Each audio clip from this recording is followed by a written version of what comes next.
1월 22일 날 인천에 첫 확진자가 나타나고 저희 교육청에서는 1월 27일 처음으로 비상대책위가 구성이 돼서 대응이 시작됐는데 우리 아이들 또 부모님들 모든 시민들이 굉장히 어렵게 벌써 11개월째를 보내고 있습니다. 그래서 코로나 블루 또 뭐 코로나 분노 뭐 이런 말이 나올 정도로 굉장히 많은 어려움들을 겪고 계셨는데요. 그래도 요즘에 좋은 소식 하나가 나왔죠.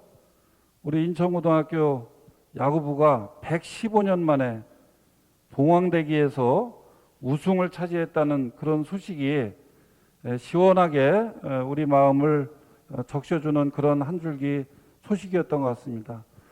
우리 인천의 자랑인 그 봉황대기 우승을 한번 축하하는 의미에서 큰 박수 한번 보내주시기 바랍니다.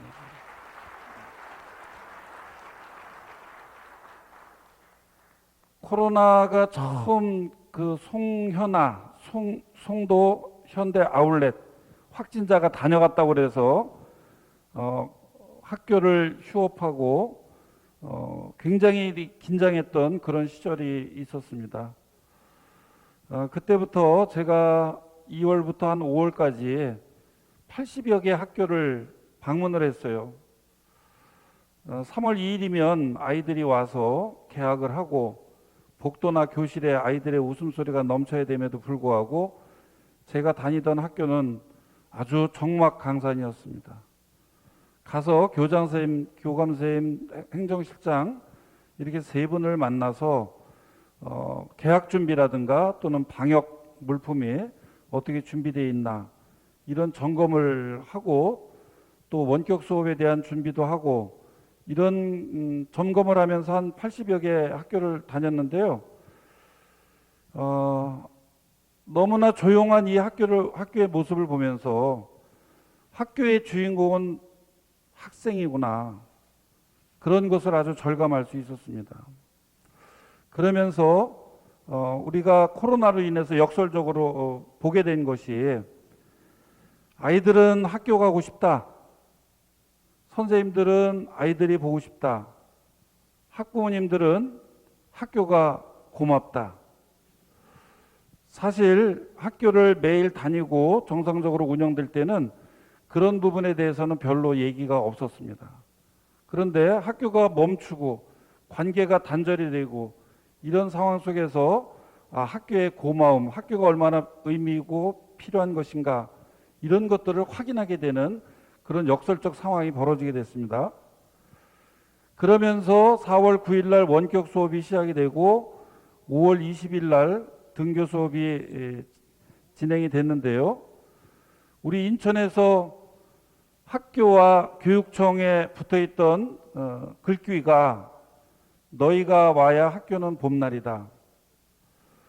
이것은 우리 학교의 주인공이 또 교육의 주인공이 학생이라고 하는 것이고 또 우리 선생님들이 학생들을 기다리는 마음을 너희가 와야 학교는 봄날이다 이렇게 표현이 됐습니다. 그러면서 등교가 시작이 됐는데요.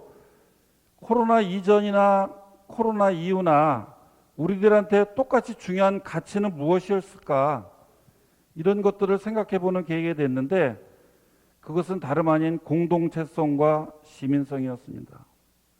우리는 함께 더불어 살아가야 된다라고 하는 것과 더불어 살아가기 위해서는 서로 존중하고 배려해야 된다라고 하는 이 가치에 대한 확인도 이 코로나가 가져다 준 또 하나의 모습이었다 이런 생각이 듭니다.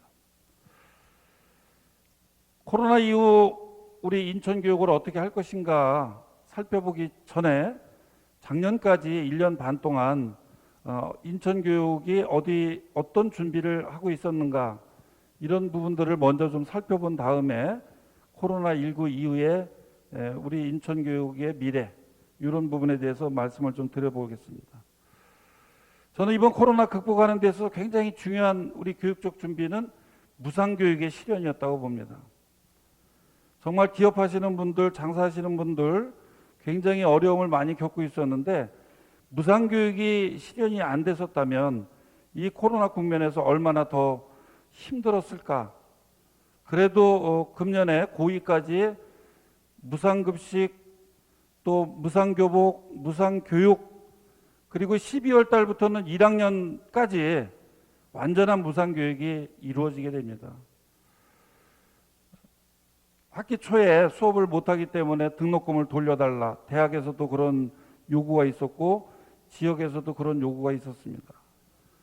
바로 이 무상교육이 이 코로나를 극복하는 데 있어서 굉장히 중요한 역할을 했고, 사실은 무상교육은 우리 아이들의 출발선상의 기회의 공정함, 돈 걱정 없이 공부에 전념할 수 있는 그런 여건을 만들기 위해서 시작이 됐는데요. 이것이 또 코로나 국면을 극복하는 데 있어서 중요한 역할을 했다, 이런 생각이 들고요. 두 번째로는 인천의 지역 간의 교육 격차 해소를 위한 노력이었습니다. 2018년 7월에 제가 취임하면서 민원이 한 5천 건씩 들어왔습니다. 그것은 다름 아닌 학교 신설에 대한 요구였어요. 그래서 인천에서는 신도심과 원도심 간의 교육 격차가 상당히 많이 있었고, 신도심에서는 학교 신설과 과밀학급에 대한 대책을 세워달라고 하는 요구, 그리고 원도심에서는 젊은 부모들이 지역을 떠나지 않도록 해달라고 하는 그런 상반된 요구를 하였습니다. 그래서 2년간 20개 학교의 신설 승인과 252개 교실의 증축을 통해서 우리 아이들의 과밀 학급을 해소하기 위한 노력을 하고 있고요.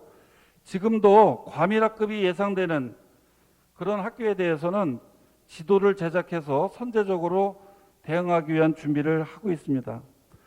근데 여기서 하나 같이 좀 알고 계셨으면 좋겠다라는 생각 때문에 적어놨는데요.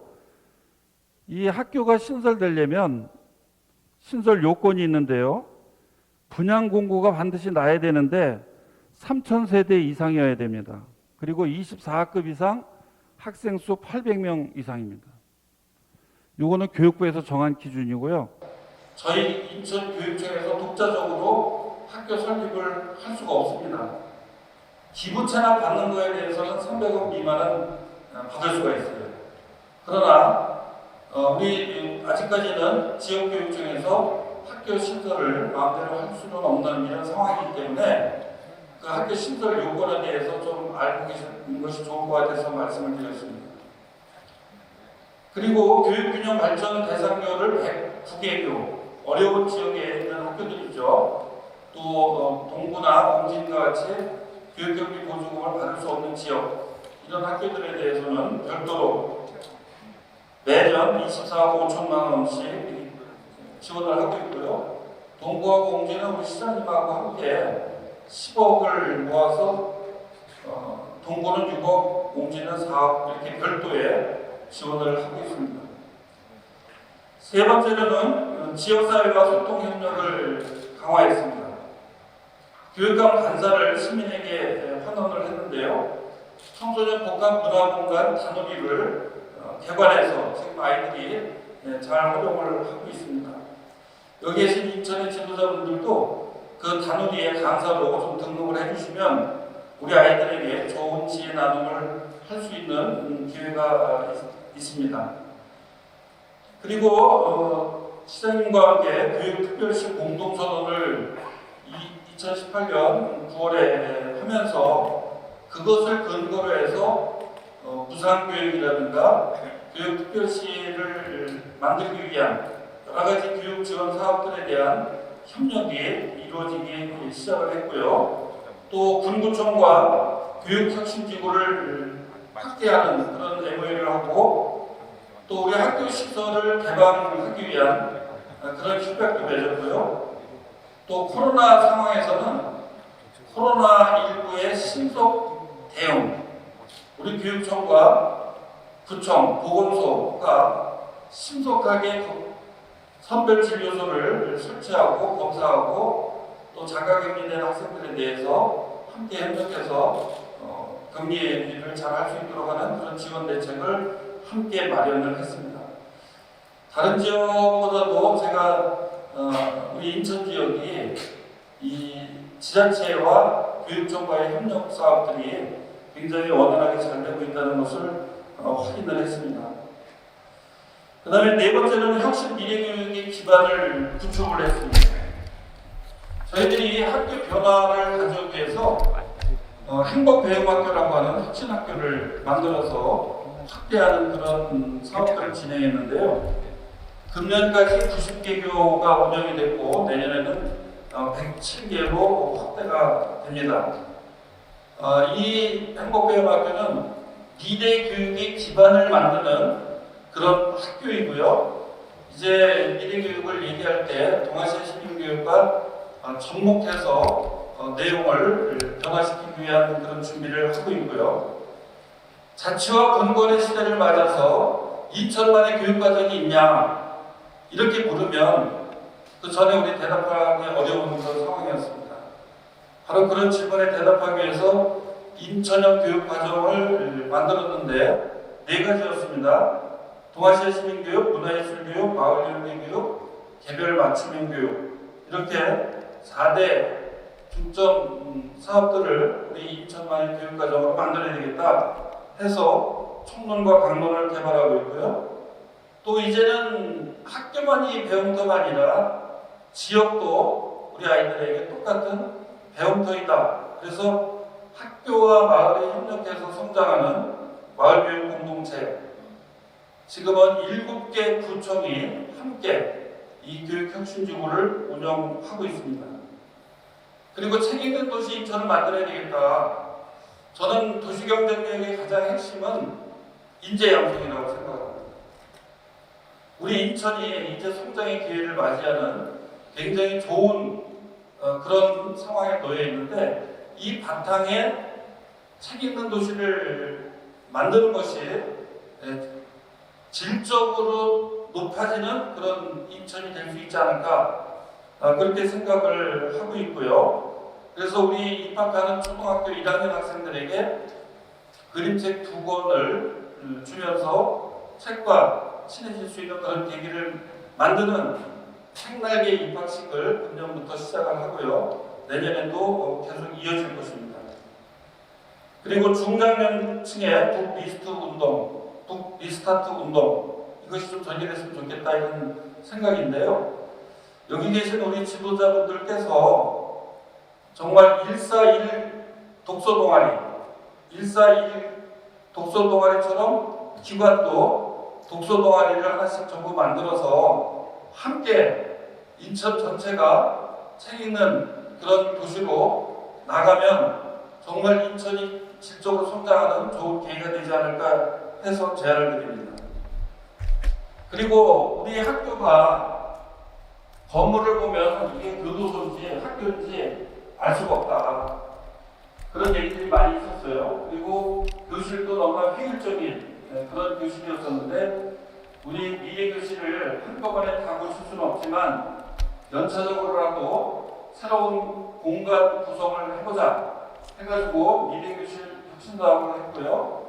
또 앞으로는 미래학교 구성을 이전과 다르게 해 나갈 텐데 이제 학교라고 하는 공간이 정말 박스형으로 돼 있어가지고 거기 앉아가지고 그냥 고개 숙이고 공부만 하는 그런 공간이 아니고 공부도 해야 되지만 쉼도 있고 놀이도 있고 또 소통과 참여를 촉진시키는 커뮤니티 공간으로서의 의미도 가져야 되겠고 또 지역사회와 함께하는 공유 공간이어야 한다라고 하는 그런 방향들 여기에 걸맞는 그런 미래학교를 우리가 만들어가야 되지 않을까 이런 생각이 들고요.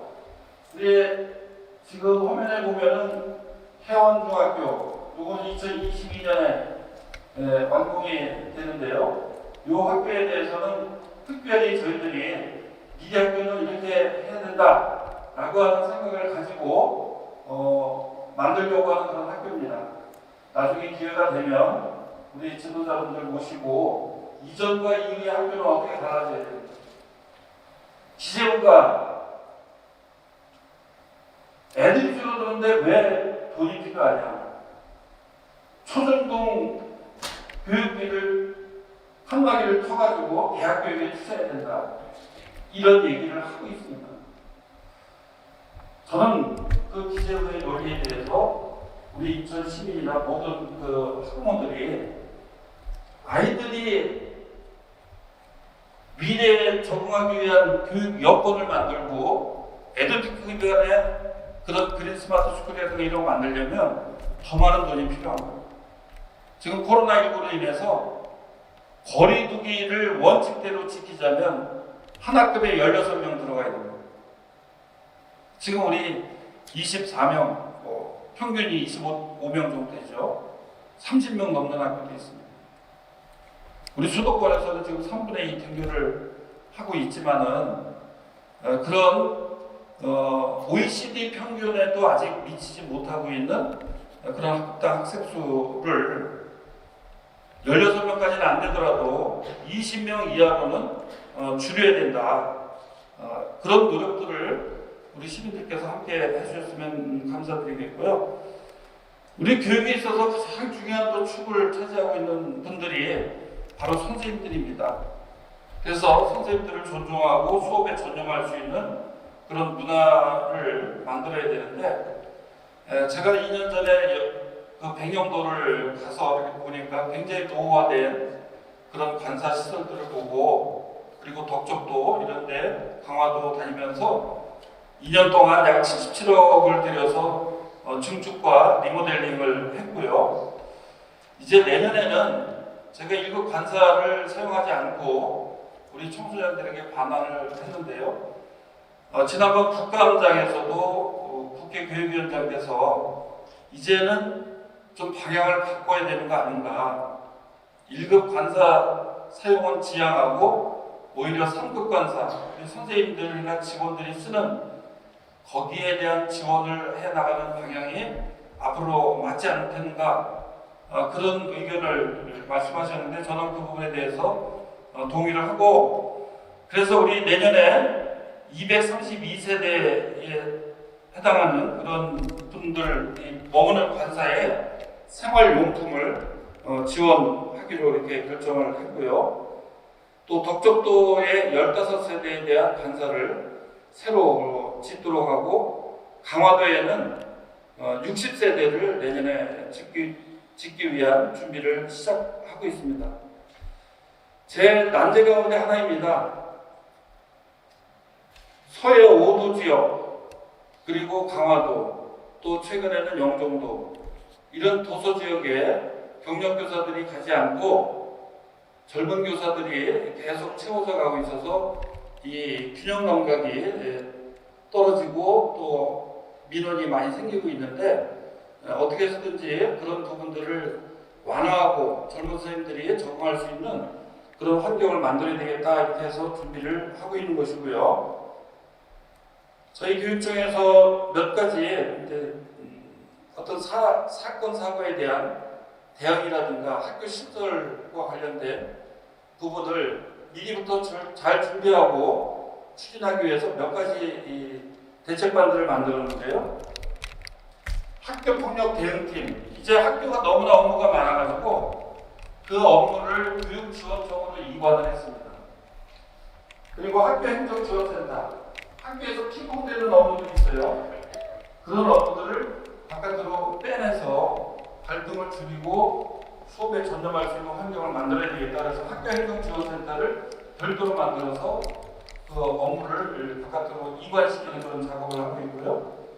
개교업무 추진단은 학교가 신설될 때 시작과 끝이 서로 다른 사람들이기 때문에 나중에 계약할 때 굉장히 어려움이 많습니다.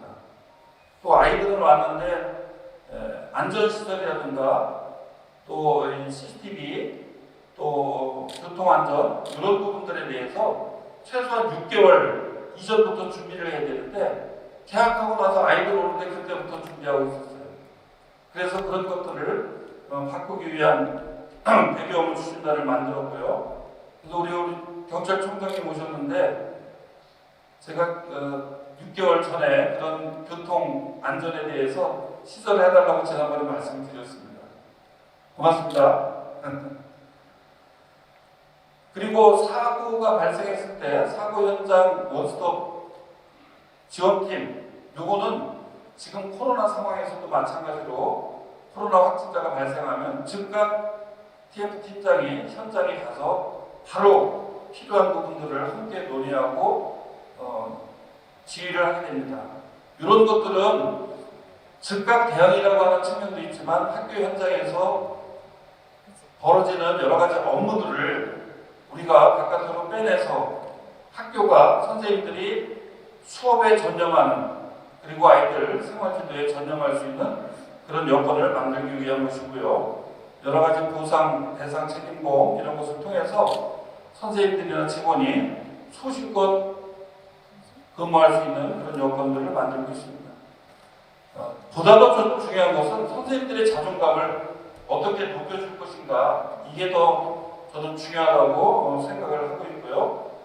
교원평가라든가 이런 부분들을 금년에 코로나로 인해서 실시하지 않는데 이참에 선생님들의 자존감을 높이기 위해서 그런 것들은 앞으로 하지 않았으면 좋겠다, 이런 제안도 드립니다. 그리고 여섯 번째로 안전하고 건강한 학교를 만들기 위해서 교육환경 개선 사업들을 했는데요. 대표적인 것만 좀 말씀드리겠습니다. 전국에서 지금 가장 큰 학생 안전체험관이 인천에 만들어졌어요. 코로나로 인해서 아이들이 직접 와서 체험을 할 수 없는 이런 상황이기 때문에 오히려 찾아가는 안전교육 이런 식으로 운영을 하고 있는데요. 저는 이 코로나 상황이 내년에도 계속 가게 될 것이기 때문에 사이버 안전체험관을 만들어 달라고 부서에다 요청을 해서 지금 진행을 하고 있습니다.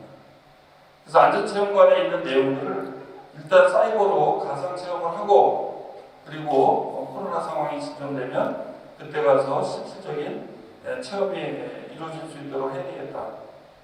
이 안전이라고 하는 부분은 얘기하고 돌아서면 또 잊어버려요. 그리고 익숙함이라고 하는 것이 사고의 가장 핵심적인 그런 원인이라고 생각이 들어서 언제든지 안전 문제에 대해서는 시시각각으로 서로 환기시키고 주의하지 않으면 여러 가지 어려운 일이 발생할 수 있다, 그런 생각이 들고요. 공기저하 장치는 모든 교실에 다 됐습니다. 실험 실습실이라든가 보건실, 이 보건실 현대화도 굉장히 중요하게 우리 코로나 대응하는 데 있어서 역할을 많이 했고, 또 보건교사도 우리가 전체적으로 다 다른 교사들보다 먼저 배치를 했는데요. 그 부분도 무상교육과 더불어서 코로나 대응하는 데 있어서 주요한 역할을 했다는 것을 말씀드립니다. 그리고 비정규직 고용 안정과 처우 개선을 위해서 용역 근로자 1,114명을 교육감 소속 근로자로 전환을 해서 고용 안정을 가져오도록 했고요. 제가 기업 방문 이따가 좀 자세히 말씀드릴 텐데, 기업 방문하면서도 노동의 가치에 대해서 아이들이 좀 잘 알 수 있도록 교육을 했으면 좋겠다, 이런 요청이 있었는데, 우리 교육청 노조가 12개입니다. 교총까지 합쳐서 단체가 13개예요. 그래서 이분들을 다 함께 모여서 우리가 서로 존중하고 배려하는 그런 노사문화를 만들어서 그 교육력이 우리 아이들한테 갈 수 있도록 함께 노력해보자 해서 전국에서 처음으로 노동존중위원회가 구성돼서 지금 운영되고 있습니다. 코로나19 사태에 대해서 우리 교육청이 어떻게 대응하고 있는지 말씀을 드려보겠습니다. 코로나로 인해서 비대면, 비접촉, 탈규모화 이렇게 정의하는 것이 많은 사람들의 전문가들의 이야기입니다. 저는 이 코로나 대응에 있어서 가장 중요한 것은 신속하고 정확하고 완벽해야 된다. 우리 인천이 그 서울 경기에 비해서 상당히 잘 대응하고 있다고 생각이 드는데요. 우리 시장님 어떻게 계시나 모르겠는데, 시장님과 또 우리 공무원들, 또 의료진들 굉장히 고생들 많으시고요. 또 이렇게 우리 인천이 타시도에 비해서 잘 대응할 수 있는 것은 무엇보다도 우리 인천 시민들의 성숙한 시민의식, 이 전염병은 한 명 한 명이 각자의 고리를 끊지 않으면 단절될 수 없는 그런 특성을 가지고 있기 때문에 이 성숙한 시민의식이야말로 굉장히 중요한 대응의 요소다 이렇게 생각을 하고 있습니다. 1월 27일 날 비상대책반을 만들고 그동안 방역이라든가 또 원격 수업 또 심리 방역 여러 가지 이렇게 준비를 해왔었는데요. 제일 어려웠던 시절이 5월 20일 날 등교 방침이 정해질 때였습니다. 그때 하필이면 인천이 갑자기 한 15명 정도 거짓말 강사로 인해서 확진자가 늘어나는 그런 어려운 상황이었고요. 교육부에다가 이거를 좀 늦췄으면 좋겠다. 이렇게 건의도 하고 수도권교육권들하고 협의해서 건의도 했지만은 우리 인천만 확진자가 늘어나고 있고 전국적으로 좀 소강 상태에 놓여 있었기 때문에 그리고 등교는 반드시 해야 된다. 이런 방침을 가지고 있었기 때문에 5월 20일 날 등교가 시작이 됐습니다. 제가 5월 19일 날 우리 직원들한테 내가 교육청에서 머무르면서 대응을 하겠습니다. 이렇게 이야기를 하고 잤는데 그 다음날 새벽에 고3 학생 2명이 확진자가 발생이 됐어요. 그러면서 그날 66개 학교가 원격 수업으로 전환을 하고 검사가 다 끝난 뒤에 그 다음 주 월요일 날 다시 등교가 재개됐는데요.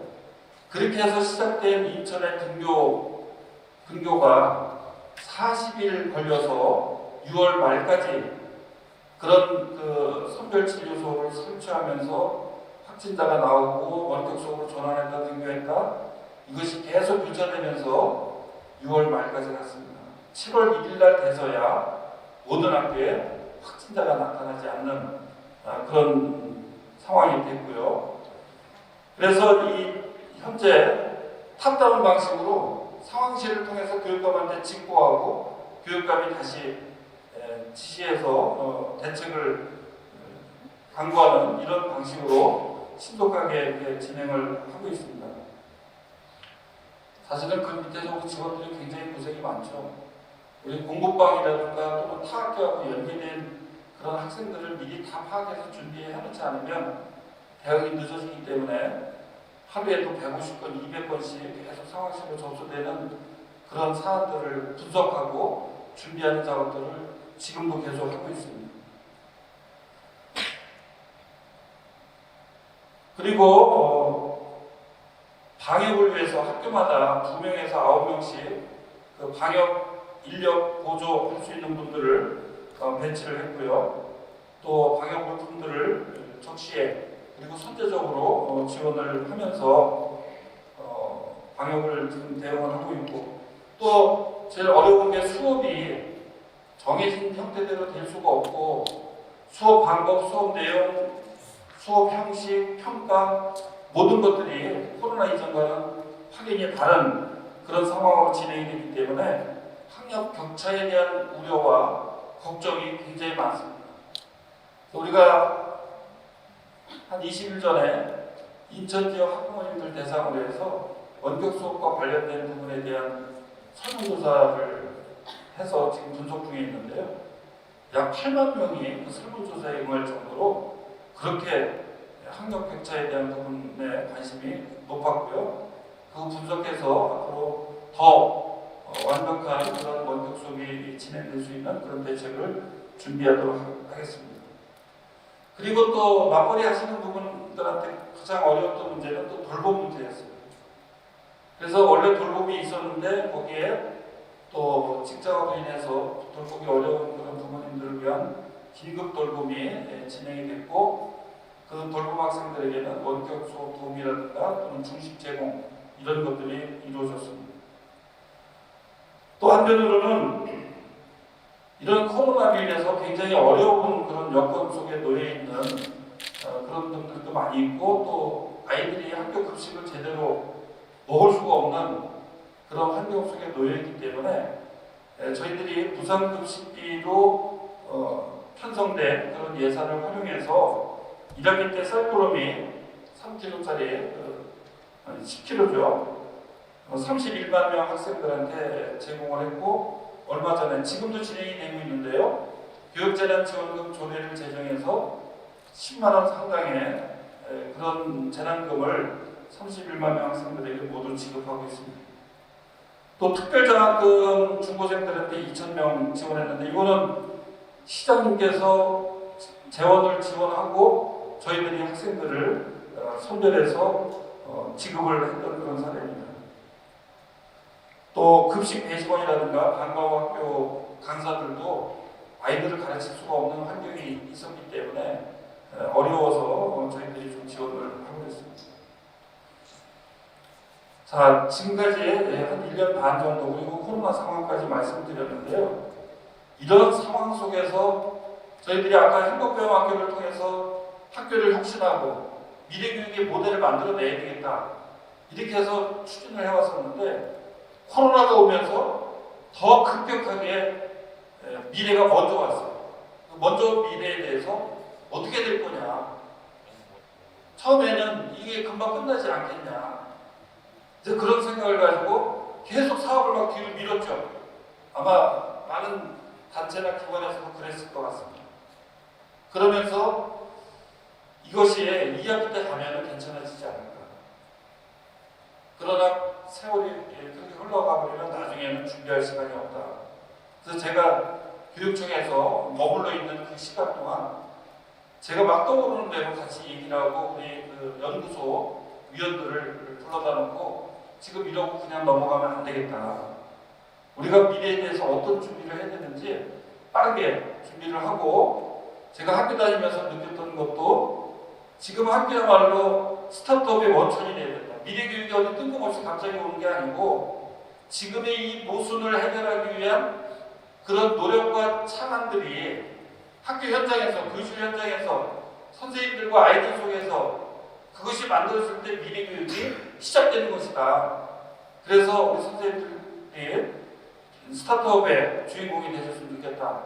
그런 말씀을 드리고 저도 교육청에서 계속 함께 논의를 했습니다. 영국의 경제학자 존 메이너드 케인스가 변화에서 가장 어려운 것은 새로운 것을 생각해내는 것이 아니라 이전에 가지고 있던 사고의 틀에서 벗어나는 것입니다. 정말 관행을 탈피한다라고 하는 것이 굉장히 어려운 문제죠. 그러나 이 관행들이 이 코로나로 인해서 좀 더 빨리 깨질 수 있는 그런 환경이 주어졌기 때문에 지금 이 시기에 변화를 만들어가지 않으면 안 되겠다라고 하는 그런 절박한 그런 마음들이 있었던 것이죠. 그래서 우리 교육청에서는 이제 동아시아 시대가 도래하고 있다. 우리 지회장님은 동전 때고 아시아 시대가 도래하고 있다 이렇게 말씀을 하시는데요. 좀 더 구체하기 위해서 저는 그냥 동아시아로 쓰겠습니다. 지능정보 사회가 가속화되고 있다. 또 지구촌 위기 극복을 위해서 연대와 협력이 요구되고 있다. 이런 것이 지금 시대변화의 흐름이라고 저는 생각을 하고 있고요. 그러기 위해서 교육안전망을 구축하고 교육격차 해소, 또 인천 바로 알기, 성숙한 시민의식의 함양 이런 것들이 인천 시민들의 교육적 요구. 저거는 그냥 나온 것이 아니라 저희들이 약 4,000명 가량의 인천 시민들을 대상으로 한 설문조사를 바탕으로 해서 나왔던 그런 요구였습니다. 그래서 인천교육의 새로운 방향을 첫째는 인천을 품고 세계를 향하는 동아시아 시민교육을 전면화하자. 두 번째는 에듀테크 기반의 스마트 학교를 구축해야 되겠다. 세 번째는 기후위기 대응 및 생태환경교육을 전면화한다. 그리고 마지막으로 이 코로나를 통해서 우리가 뼈저리게 알게 된 것이 안전하지 않으면 교육을 할 수 없다. 이런 것이 확인이 됐잖아요. 그래서 모두가 안심하는 학생교육 안전망을 구축해야 되겠다라고 하는 부분입니다. 자, 먼저 인천을 품고 세계를 향하는 동아시아 시민교육의 전면화에 대해서 말씀을 드려보겠습니다. 향후 세계는 동아시아가 중심이 될 것이다. 동아시아 전문가가 미래를 선도할 것이다. 8월 달에 김누리 교수께서 여기 와서 강의하실 때도 앞으로 10년 이내에 AU가 만들어질 가능성이 높다. 그런 강의를 했던 적이 있는데요. 그거는 김누리 교수뿐만 아니라 많은 전문가들이 아시아가 세계의 중심으로 성장하고 있다고 하는 부분에 대해서는 이의가 없는 것 같습니다. 그 다음에 평화 공존 번영의 동아시아를 위해서 동아시아 문제를 해결할 그런 시민이 필요하다라고 하는 것이죠. 동아시아 국가는 이미 생활 공동체입니다. 우리 한국이 교육하는 수준만 보더라도 중국, 아세안, 미국, 일본 이런 순으로 교역량이 많고요. 한중일로 러시아를 비롯해서 아시아의 상호 방문자 수가 2017년에 3,200만 명입니다. 사실 모든 사람들이 이렇게 왕래하면서 교류를 하고 있는데 실질적인 교육적 준비는 과연 돼 있는가? 그리고 우리 인천이 그런 역할을 하기에 가장 좋은 지정학적 요건 또 인프라들이 갖춰져 있는데 그런 준비가 돼 있는가 물어보면 준비가 돼 있지 않았습니다. 제가 한 달 전에 9월 20일경에 블라디보스톡 제1부시장하고 화상으로 MOU를 맺고 화상회의를 했습니다. 그 블라디보스톡은 인구가 75만 정도 되는데요. 우리나라 사람들이 1년에 60만 명을 왔다 갔다 하거든요. 그런데 그 블라디보스톡에는 중국어를 가르치는 학교, 일본어를 가르치는 학교, 베트남어를 가르치는 학교, 한국어를 가르치는 학교가 있다고 얘기를 합니다. 저는 그 생각을 전혀 못했어요. 그런데 러시아가 자기네 나라를 스스로 자기네들은 아시아와 유럽의 브릿지다 그렇게 생각을 하고 있다고 그러죠. 그리고 블라디보스톡을 통해서 이 동아시아나 태평양에 대한 진출 이런 욕구가 역사적으로 늘 있어 왔었는데 이 블라디는 지정학적으로 그런 위치에 있기 때문에 그런 준비들을 하고 있구나. 그런데 정작 우리 인천은 그동안 그런 준비를 왜 못했는가 이런 것이 뒤통수를 맞은 그런 느낌이었어요. 그래서 이 아시아가 세계 모든 문제의 집적지이다.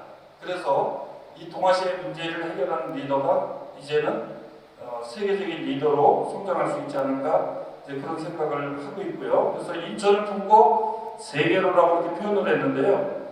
인천을 품는다는 말은 이제 내가 살고 있는 곳에 대해서 어떻게 바라볼 거냐.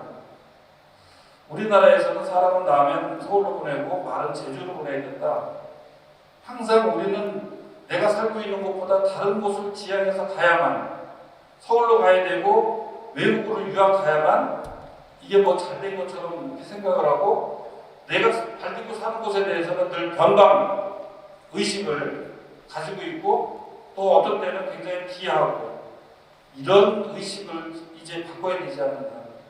그래서 아까 말씀드렸던 혁신교육의 그 내용에 내가 살고 있는 이곳이 내 삶의 중심이다라고 하는 그런 사고의 전환 이런 것이 좀 필요하겠다라고 하는 생각이고요. 또 한편으로는 우리 인천이 가지고 있는 도시적 특성, 개방성, 포용성, 다양성, 대물량소라고 하는 모든 것을 포용하고 개방하는 그런 도시적 특성이 우리 교육 가치에 포함이 되면 좋을 것 같다는 생각과요. 그리고 우리의 삶의 문제를 마을교육과 연계해서 미래에 필요한 역량들을 기를 수 있도록 마을 연계교육을 해야 되겠다는 겁니다. 그렇게 하기 위해서는 인천 바로 알기부터 시작해야 된다. 내가 살고 있는 인천에 대해서 아는 게 없다는 말이죠. 그래서 저희가 20개 코스를 지금 개발을 했어요. 초중고를 인천에서 다니면 인천에 대해서 얘기할 수 있도록 해야 되겠다. 그리고 외국 사람들이 들어오면 인천에 대해서 알려줄 수 있는 그런 역량을 가질 수 있도록 해야 되겠다. 그리고 마을 연계교육, 또 강화 에듀표, 좀 낯서는 말인데요. 강화가 저희 미디 학교의 다양한 유형들을 가지고 있어요. 셰프 고등학교도 있고, 영상 미디어 고등학교도 있고, 또 혁신학교도 있고, 또 이번에 우리가 만들려고 하는 그 평화학교, 평화 공존의 가치를 가르치려고 하는 평화학교도 이렇게 만들려고 하고, 굉장히 다양한 혁신지구의 모델들도 있고, 산마을학교 같은 대안학교도 있고, 미래 학교를 보려면 강화를 가야 된다. 그리고 지붕 없는 박물관인 강화, 이것을 연결해서 우리 선생님들부터 강화를 통해서 미래 교육을 배우고 우리나라 역사를 알 수 있게 하는 그런 프로그램으로서 강화 에듀투어라고 하는 것을 준비해서 내년부터 이제 시작이 될 겁니다. 그리고 정말 중요한 것은 아이들을 결대로 키우기 위해서는 학교마다 다양한 그런 교육 과정이 이루어져야 된다 해서 백교 백색의 교육 과정 운영을 해야 되겠다라고 하는 것이고요. 세계로 나아가기 위해서는 나와 마을 인천에 대한 교육을 세계의 중심인 동아시아로 확장을 한다. 그래서 동아시아 이교육과 다국어 교육, 또 인천형 진로직업 교육, 동아시아 평화캠프, 청소년 국제교육, 지금 코로나로 인해서 중단이 됐지만 조금만 진정이 되면 우리 아이들이 바로 상해에서부터 난징, 그리고 블라디보스토크에서 하바롭스크까지 우리 연해주 독립운동의 중심지였던 그런 지역들을 답사하다가 지금 멈췄는데 앞으로 계속될 것입니다. 저는 인천형 직업교육이 굉장히 중요하다고 생각을 하는데요. 직업교육을 집요하게 좀 몰고 가야 되겠다는 생각을 하고 있습니다. 제가 이 일반 고등학교에서 근무를 많이 했고요. 직업계 고등학교에서도 한 10년 정도 이렇게 있었는데 일반 고등학교에서 대학을 가지 못한 학생들에 대해서 아무 대책이 없어요. 그 아이들 어떻게 할 거냐. 또 직업교육 학교에 가서 있다 보니까 실험 실습하러 갔다 오고 취업했다고 통계는 잡히는데 이 아이들이 1년 이내에 그만두는 아이들이 굉장히 많아요. 그리고 전공자재를 가서 자기가 배운 거하고 상관없이 가서 일하다가 금방 그만두고. 저는 이 직업교육에 대해서 일단 인식을 특성화고등학교 직업교육 학교로 가면 마치 이등 국민인 것처럼 취급하는 우리 사회의 인식부터 개선이 되어야 된다. 작년 12월에 독일 홀츠만 슐레라고 하는 그런 학교를 갔는데요. 거기는 건축학교였습니다. 24개 과에 3,000명이 근무하는 학교고 기업에서 채용한 사람들을 위탁받아서 교육하는 학교입니다. 학교는 가르치기만 해요. 상공회의소라든가 이런 경제단체들은 시험을 주관하고 채점하고 그런 행정적인 지원을 합니다. 기업은 학생들이 공부하는 데 필요한 실험 실습 도구 비싸니까 그건 학교에서 할 수 없다. 우리가 시설해준다. 그래서 그런 시설들을 지원하고 있습니다. 그리고 졸업하면 바로 자기네 회사에서 일을 시키는 130년 된 그런 학교였습니다. 거기 선생님이, 우리를 안내한 선생님이 마침 우리나라 김해에 있는 특성화고등학교에서 3년간 교사 생활을 했다고 합니다. 그러면서 앉자마자 학교 소개하기 전에 내가 3년 동안 한국에 가서 선생을 했는데 한국은 참 이상하다. 자기네 지금 홀츠만 슐레 이 학교에 오는 아이들은 공부를 잘 못한다. 우리는 거기서부터 출발한다. 그래서 아이들 벽돌 쌓기 이런 실제적인 기술들을 가르치고 거기서 필요한 내용을 이론을 이렇게 뒷받침하면서 스스로 동기부여가 되고 배울 수 있게 이렇게 만들어가는데 한국은 뽑아놓고 애들 기죽이고 있다는 거예요. 저는 굉장히 뜨끔했어요. 정말 우리는 아직도 왜 그러고 있고 그 머나먼 독일을 와가지고 이런 얘기를 들어야 돼요. 그러면서 그 사람들은 이 직업교육이 독일의 부흥을 가져오는 데 있어서 가장 중요한 그런 역할을 했다라고 하는 교육적 자부심이 엄청 컸습니다. 저는 우리 인천에서도 그렇게 직업교육의 유형을, 경로를 좀 다양화해야 된다. 그래서 고등학교와 대학과의 연계 교육, 또 조금 전에 그런 것처럼 기업에서 채용해서 학교에다가 위탁하는 그런 기업 위탁형 학교, 또 초중등과 기업과 연계해가지고 지원할 수 있는 그런 연계 교육, 연계 직업 교육, 굉장히 다양한 유형들의 시스템들을 우리가 지금 준비하고 있습니다. 여기 계신 많은 분들이 기업을 하고 여러 기관에 계시기 때문에 우리 인천 아이들이 인천에서 교육받고 인천에서 좋은 직장 갖고 행복하게 살았으면 좋겠다. 이것이 저의 소박한 꿈인데요. 우리 여기 계신 지도자분들께서 함께 우리 아이들의 미래를 위해서 도움을 주시면 고맙겠습니다. 그 다음에 에듀테크 기반의 스마트 학교, 이거는 아이는 이제 결대로 잘해야 된다.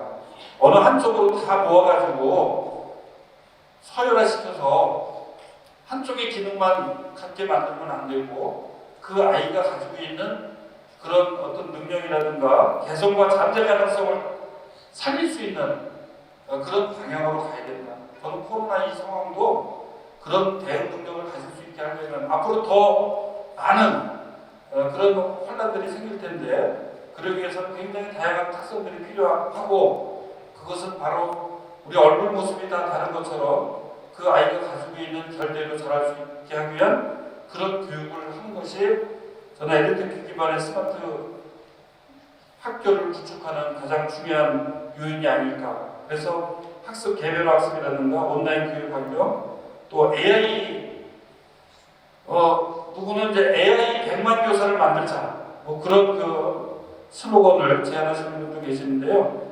이런 AI 교육을 좀 확대해서 AI는 빅데이터를 기반으로 해서 AI가 가공을 하고 AR, VR이 보여주는 것이다. 이렇게 산업통상진흥원장님이 저한테 규정을 해주셨는데 앞으로 이 AI가 이 인간과 어떻게 조화를 이루면서 보완할 것인가 이런 부분에 대한 준비를 우리 아이들에게 해야 되겠다는 부분이고요. 미래가 없는데 미래 교육이 무슨 필요가 있냐? 어느 초등학생이 던진 질문입니다. 우리 교육감들이 그런 질문에 대해서 정말 무겁게 받아들였습니다. 환경부 장관께서 우리 교육감들하고 함께 기후재난 위기 대응 교육을 하겠다라고 하는 그런 선언도 했고요.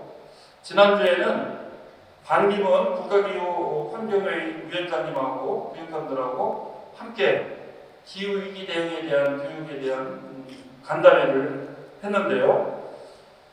코로나19보다 훨씬 더 심각한 기후위기다. 6차 대멸종과 인류세, 인류가 이 지구의 환경에 미치는 영향을 그렇게 표현한 것인데요. 지금 굉장히 큰 어려움으로 지금 가고 있다. 이런 심각한 기후위기를 표현하고 있고요. 거기에 대해서 기후위기 극복을 위한 전 지구적 노력이 필요하다. EU 또 한국 등이 2050년 탄소 중립 선언을 했고요. 어제 보니까 인천시에서도 탈석탄 동맹을 추진하고 있어서 26일 날 가입하게 될 것이다. 이렇게 시에서 얘기를 했습니다. 4월 22일 날 인천시와 시의회 교육청이 함께 기후위기 비상 상황을 선포하면서 우리 인천 시민 모두가 기후위기 대응하는 그런 주체로 나서야 되겠다라고 하는 그런 일이 있었고요. 뭐 요거는 더 자세히 말씀 안 드려도 저보다 여기 많이 알고 계실 것 같아서 줄이고 우리 교육청에서 하는 부분만 말씀드리겠습니다. 쓰레기 줄이기 교육, 자원순환 교육을 내년도에 전면화해야 되겠다라고 하는 부분이고요. 그리고 인천형 생태 시민교육과정을 편성해서 운영해야 되겠다. 햇빛발전소라든가 또 학교숲, 학교 텃밭 조성 운영, 또 우리 아이들의 채식 선택 급식을 보장하는 방향으로 가야 되겠다. 채식 뷔페 운영, 이런 부분들을 비롯해서 전면적으로 기후재난 대응 생태환경교육을 적극적으로 실천하는 그런 한 해가 되어야 되겠다고 하는 부분이고요. 마지막으로 모두가 안심하는 학생교육 안전망.